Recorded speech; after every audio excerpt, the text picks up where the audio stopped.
Thanks for tuning in. I'm Vince Higgins, the Public Information Officer for the City Council. Welcome to Council District Updates. Today we're doing District 3 and our well-known councilor, Councilor Clarissa Peña. Welcome, Councilor. Thank you for having me. I appreciate being here. Thank you. You have such a storied history here in Albuquerque. I want to ask you, how long have you been a councilor? Actually 12 and a half years. 12 and a half years. I'm 2 years into my third term. Wow. So you feel as excited about your Oh yeah, there's always work to be done, right? And being able to affect change is just important. I, been working in the community for 30 years before being on council and then on council. So it's been a long journey, but it's been a good journey. But it's been fruitful. Yeah. As we can see, the Visitor Center, yes, the West Side, Route 66 Visitor Center, that's one of the special projects that's taken you almost as long as your whole career to get it off the ground, huh? Yes, exactly. Tell us a little bit about that project. So this project is near and dear to my heart. This is part of the reason I ran, is because we're trying to revitalize the southwest area of Albuquerque, West Central in particular. And, the community really had a real big vision for the community in terms of just, as you can see, as you drive along Central, there's the overlooks, there's the arches that span across Central, there's the library, there's the new fire station. So this has all been community driven. Since I was part of the community many years ago, we just really wanted to make sure that we make that area of the town just as of the city just as beautiful as the rest of the city. And one of the big visions for the area was a visitor center, and it's taken quite some time to get there, but we're there and it's built, and people are just so excited about the opportunity that it provides and it's going to provide. And we're just trying to tie up some loose ends so we can get it going. As we were touring the center just a week ago. It's beautiful. It's very new and spacious, and there's a museum in it. There's a museum. How did that come to be, Councilor? So again, back to the community. I'd love to take credit for all this, but I can't, right? This is really community driven, where they looked at all aspects of the building, whether it be the parking lot, what the amenities were going to look like, how it was going to be able to accommodate the community, how it was going to be able to accommodate people from out of town, across town, and most importantly, the people who actually live in the district. So the museum is part of, as you know, lowriding is part of our history, our culture, our heritage here in New Mexico, and the community really wanted a place to be able to showcase that in our city, which we don't currently have here in Albuquerque. And so that was the impetus for it. But the bigger idea for the museum is just to have little hints of everything Albuquerque has to offer, whether it's a balloon museum or whether it's people who have come from here, who have made their mark being from Albuquerque. So they want elements of all that in there as well, along with celebrating our history and our culture with the lowriders. Right, and it's not just a museum, which is gorgeous, and is also in the works. Right. It's also meeting rooms and event spaces. There's meeting rooms, so the community wanted a space so that they could meet, and then also so that neighborhood associations or whoever needed a space. As you know, the Southwest area has been marginalized historically, disinvestment, lack of investment, for a variety of reasons. The building of the interstate took people off of the historic Route 66. So, their idea is to, obviously they don't have control over the rest of Central, but we have the longest urban stretch of the historic route. It's the only place in the nation where it crosses itself. We're embarking on the 100th year anniversary.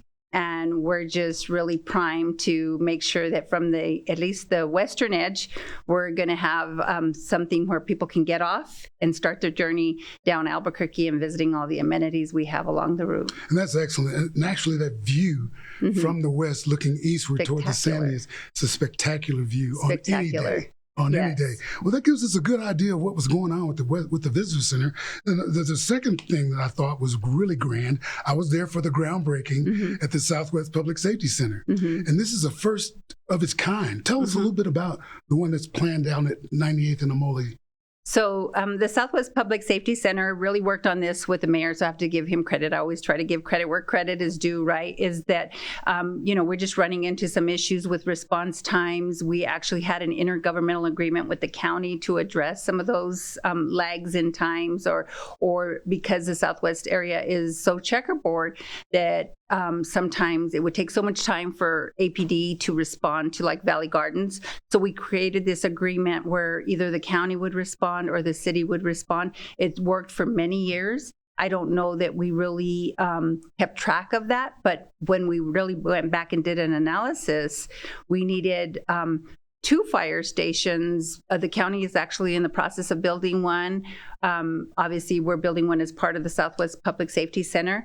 And again, substation, there's not one, and it's the fastest growing area of the city. So really creating this complex where you have all public safety in the same vicinity where the community can go and gather, and ACS as well. I think it's just something needed for the community, and I think they're going to love it once it's up and running. Right, you mentioned that when we did the groundbreaking, when you had the groundbreaking, you mentioned and you made emphasis on the fast growth in the Southwest area. What do you attribute that growth to, Councilor?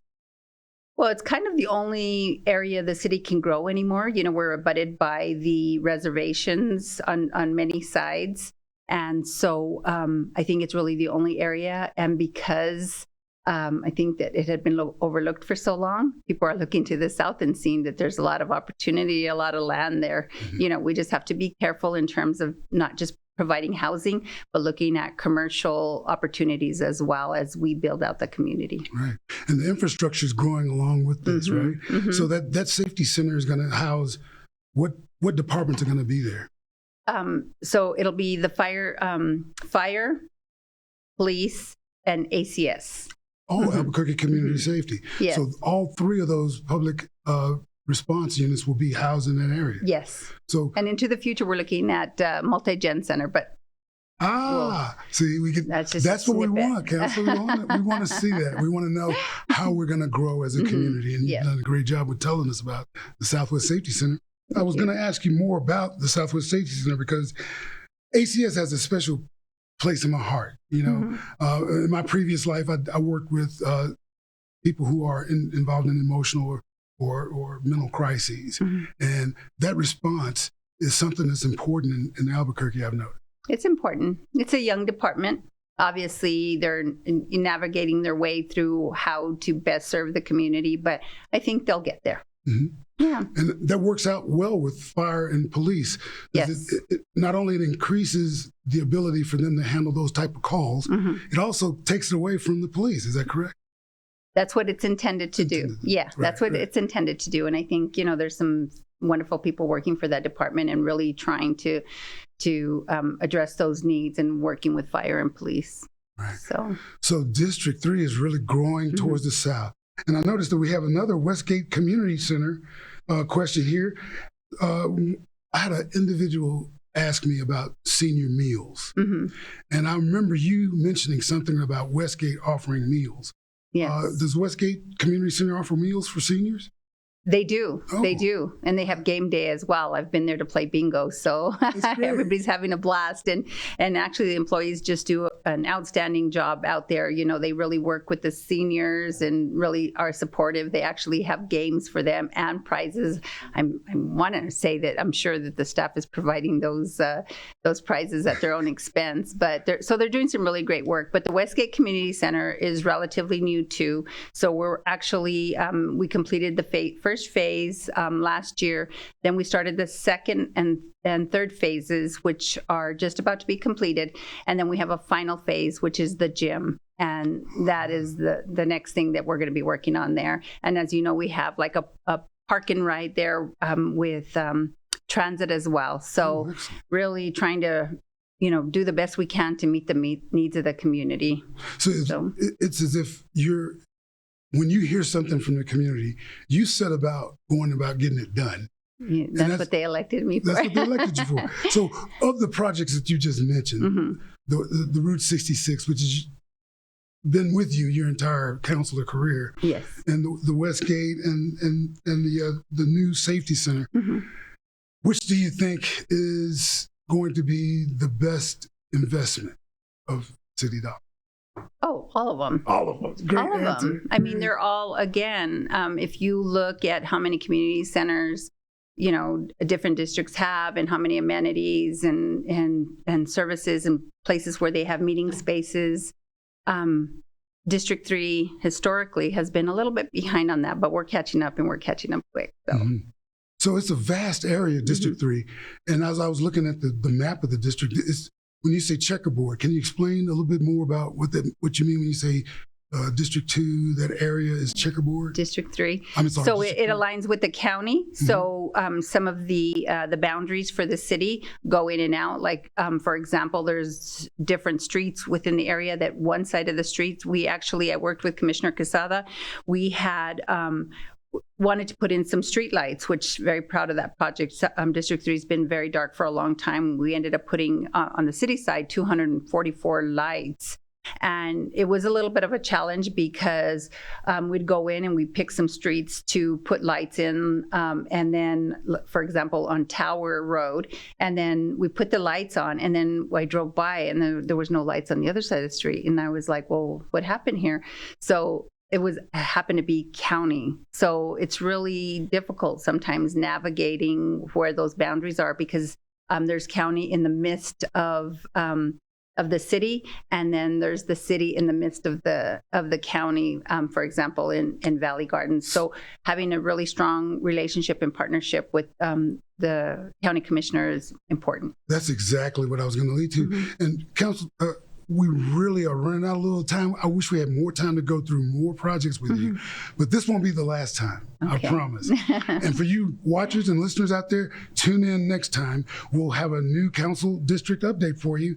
Tune in again. Thanks.